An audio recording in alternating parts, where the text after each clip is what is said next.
hello friends की खबर मैं आयुष आपनालोके चाই আছে MLD क्रिएशन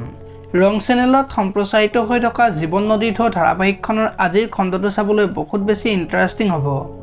কিয়নো যোৱাটো খণ্ডত ৰাহুল মাতুহঁতৰ ঘৰলৈ আহিছিল আৰু দেউতাকে মাতুক লগ পালানে বুলি ৰাহুলক সুধিছিল আৰু ৰাহুলে নাপালো বুলি কৈছিল আৰু তাই সন্ধিয়াতে ওলাই গৈছিল মই ভাবিলো তোমাক লগ কৰিবলৈ ওলাই গৈছিল বুলি কৈছিল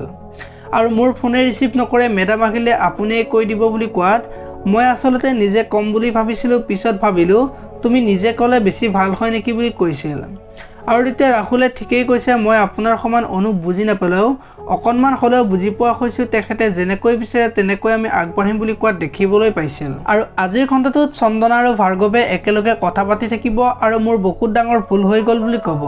তোমাক ঘৰৰ পৰা উলিয়াই নিবলৈ ওলোৱা কথাটোৰ কাৰণে আৰু মই চিৰ জীৱনৰ কাৰণে তোমাৰ পৰা দূৰত থাকিম বুলি ভাবিছিলো কিন্তু নোৱাৰিলো তোমাৰ ভাল পোৱাৰ ওচৰত মই হাৰ মানি গলো বুলি ভাৰ্গৱক ক'ব আৰু তেতিয়া ভাৰ্গৱে চন্দনাক খাবতি ধৰা দেখিবলৈ পাব ইফালে আকৌ চন্দনা মাকৰ ওচৰলৈ যাব আৰু মা মোৰ ভুল হৈ গল আপোনালোকে ভুল বুজি নাথাকিব আপোনালোকৰ পৰা ইমান মৰম পায়ো বুজি নাপালো বুলি মাকৰ আগত ক'ব আৰু তেতিয়া মাকে তোমালোক নোহোৱাৰ কাৰণে ডাঙৰে বহুত কষ্টত আছিল আৰু আমাক দেখুৱাই একো নকয় কিন্তু ৰুমৰ ভিতৰত সোমাই কান্দি থকা বহুত দিন দেখিছো বুলি কোৱা দেখিবলৈ পাব আপোনালোকে জীবন নদী ঢৌ ধাৰাবাহিকখন চাই কেনেকুৱা পায় কমেন্ট কৰি জনাব যদি আপোনালোকে এতিয়ালৈকে ভিডিওটো লাইক কৰা নাই লাইক এটা কৰি দিব